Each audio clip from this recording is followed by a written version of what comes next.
इतिहास में ना कुछ रातें ऐसी होती हैं जो पूरी की पूरी सभ्यता का नक्शा ही बदल देती हैं। आज हम बात करेंगे भारत की पहली ऐसी ही नरसंहार की रात की। एक ऐसी भयानक रात जब सिर्फ एक शहर नहीं बल्कि एक पूरा का पूरा समुदाय, उसका विश्वास, सब कुछ खून में डुबा दिया गया था।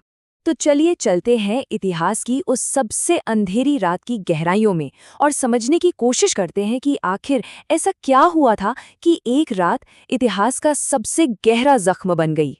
लेकिन देखिए, इस पूरी कहानी की भयावहता को अगर सच में समझना है ना, तो सबसे पहले हमें नरसंहार या मैसेकर शब्द का सही मतलब समझना होगा। ये बस एक लड़ाई नहीं थी। और ये परिभाषा जानना बहुत जरूरी है, क्योंकि ये एक आम लड़ाई और एक सोची समझी साजिश के तहत किए गए अत्याचार के बीच का फर्क बताती है। नरसंहार का मतलब सिर्फ सैनिकों का मरना नहीं है। इसका मतलब है जब आप जानबूझकर, प्लानिंग के साथ निर्दोष लोगों को मारते हैं, औरतों को, बच्चों को, बूढ़ों को। जब आपका मकसद सिर्फ जीतना नहीं बल्कि एक पूरे समुदाय को जड़ से मिटा देना होता है। तो जब हम इस परिभाषा के चश्मे से भारतीय इतिहास को देखते हैं, तो जो पहली घटना साफ साफ दिखाई देती है वो है 326 ईसा पूर्व में सिकंदर का मल्ली जनजाति पर किया गया नरसंहार। और जानते हैं सबसे हैरान करने वाली बात क्या है? भारत ने युद्ध तो बहुत देखे थे, लेकिन ये मामला बिल्कुल अलग था। और ये बात हम किसी और से नहीं बल्कि खुद हमलावरों के इतिहासकारों के लिखे हुए रिकॉर्ड से जानते हैं। तो चलिए अब देखते हैं कि ये जो टकराव था, ये असल में दो बिल्कुल अलग दुनियाओं की टक्कर कैसे थी। देखिए, एक तरफ था सिकंदर, अलेक्जेंडर द ग्रेट, जिसका मकसद था पूरी ज्ञात दुनिया को जीतना, उस पर कब्जा करना, उसे लूटना। और दूसरी तरफ थी मल्ली जनजाति। ये कोई राजा के गुलाम नहीं थे, एक आज़ाद, स्वाभिमानी योद्धा समाज था। एक ऐसा समाज जो अपनी आज़ादी के लिए जान दे सकता था, लेकिन झुक नहीं सकता था। और कमाल की बात तो ये है कि खुद यूनानी इतिहासकार लिखते हैं कि मल्ली भारत में सिकंदर के सामने खड़े होने वाले सबसे बहादुर लोग थे। सोचिए, दुश्मन भी उनकी बहादुरी का लोहा मान रहे थे। उन्होंने ना तो कोई समझौता किया और ना ही सर झुकाया। और मल्ली जनजाति का यही जज्बा, यही न झुकने वाली जिद एक बहुत ही भयानक और क्रूर टकराव की वजह बन गई। हुआ ये कि सिकंदर की सेना ने मल्ली क्षेत्र में प्रवेश तो कर लिया, पर मल्ली योद्धाओं ने शहर के दरवाजे बंद कर दिए। जबरदस्त लड़ाई हुई और जब कई दिनों तक सिकंदर शहर में घुस नहीं पाया, तो गुस्से और झुंझुलाहट में उसने एक ऐसा कदम उठाया, एक ऐसा फैसला लिया जिसने इतिहास की धारा ही मोड़ दी। वो अकेले ही किले की दीवार पर चढ़ गया। और बस यहीं कहानी का सबसे बड़ा टर्निंग पॉइंट आता है। एक भारतीय तीर सीधा सिकंदर की छाती में जा लगा। उसकी सेना में हड़कंप मच गया। उन्हें लगा सिकंदर मारा गया, लेकिन सिकंदर बच गया। और जानते हैं, मौत को इतने करीब से देखने के बाद ये लड़ाई उसके लिए जंग नहीं बल्कि एक पर्सनल दुश्मनी, एक इंतकाम बन गई। और इसके बाद जो हुआ वो युद्ध नहीं था, वो सिर्फ और सिर्फ बदला था।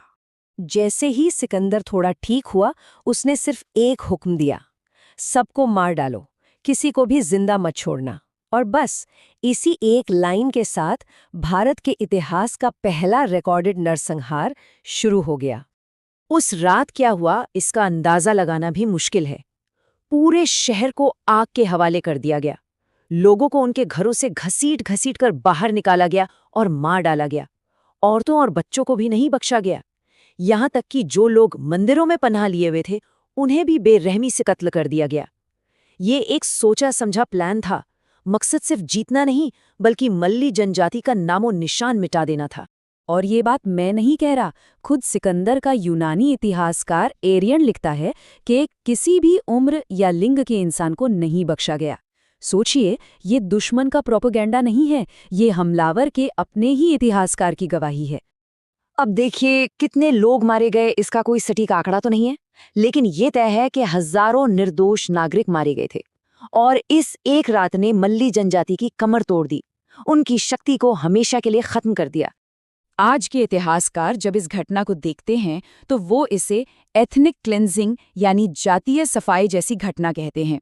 और ये शब्द बिल्कुल सही है, क्योंकि ये हिंसा के पीछे का असली इरादा बताता है। ये जीत नहीं थी, ये एक पूरे समुदाय का सफाया था। और यहीं पर वो सवाल खड़ा होता है जो पूछा जाना बहुत जरूरी है, क्या सिकंदर वाकई महान था? तो सवाल ये है कि क्या कोई ऐसा इंसान जो इस तरह के कत्लेआम का हुक्म दे, वो महान या द ग्रेट कहलाने का हकदार है? हाँ, पूरी दुनिया उसकी मिलिट्री जीनियस की बातें करती है, लेकिन मल्ली नरसंहार का सच हमें उसकी विरासत को एक अलग ही ज्यादा क्रिटिकल नज़र से देखने पर मजबूर करता है। तो फैसला क्या है? देखिए, इसमें कोई शक नहीं कि वो एक जीनियस मिलिट्री स्ट्रैटेजिस्ट था, बिल्कुल था। लेकिन क्या वो एक नैतिक शासक था, एक अच्छा इंसान था? बिल्कुल नहीं। और ये बात हमें समझनी होगी कि एक महान योद्धा और एक महान इंसान होने में बहुत बड़ा फर्क है। मल्ली नरसंहार इस बात का सबसे बड़ा और सबसे खौफनाक सबूत है। तो एक बार फिर से साफ कर लेते हैं कि इसे भारत का पहला रिकॉर्डेड नरसंहार क्यों कहा जाता है। पहली बात, इसका निशाना सैनिक नहीं, आम नागरिक थे। दूसरा, इसका मकसद सिर्फ जीतना नहीं बल्कि पूरी कौम का विनाश था। तीसरा, ये एक विदेशी हमलावर ने किया था। और सबसे जरूरी बात, इसका पूरा ब्यौरा हमें यूनानी इतिहासकारों के रिकॉर्ड्स में मिलता है। ये कोई कहानी या मिथक नहीं है, ये लिखा हुआ इतिहास है। तो फिर सवाल उठता है कि ये कहानी सिकंदर की बाकी जीतों की तरह इतनी मशहूर क्यों नहीं है? इसे क्यों छुपाया गया? इसकी सीधी सी वजह है कि इतिहास को अक्सर विजेता लिखते हैं। खास तौर पर पश्चिमी इतिहासकारों ने हमेशा सिकंदर की एक महान और सभ्यता फैलाने वाले हीरो की छवि बनाने की कोशिश की है। और इस छवि को बनाए रखने के लिए इस तरह के काले सच को या तो दबा दिया गया या फिर बहुत छोटा करके दिखाया गया। और यही बात हमें एक आखिरी सोच पर लाकर छोड़ देती है कि इतिहास की सबसे डरावनी रातें असल में वो होती हैं जिन्हें विजेता अपनी महानता की चादर के नीचे छिपाने की कोशिश करता है।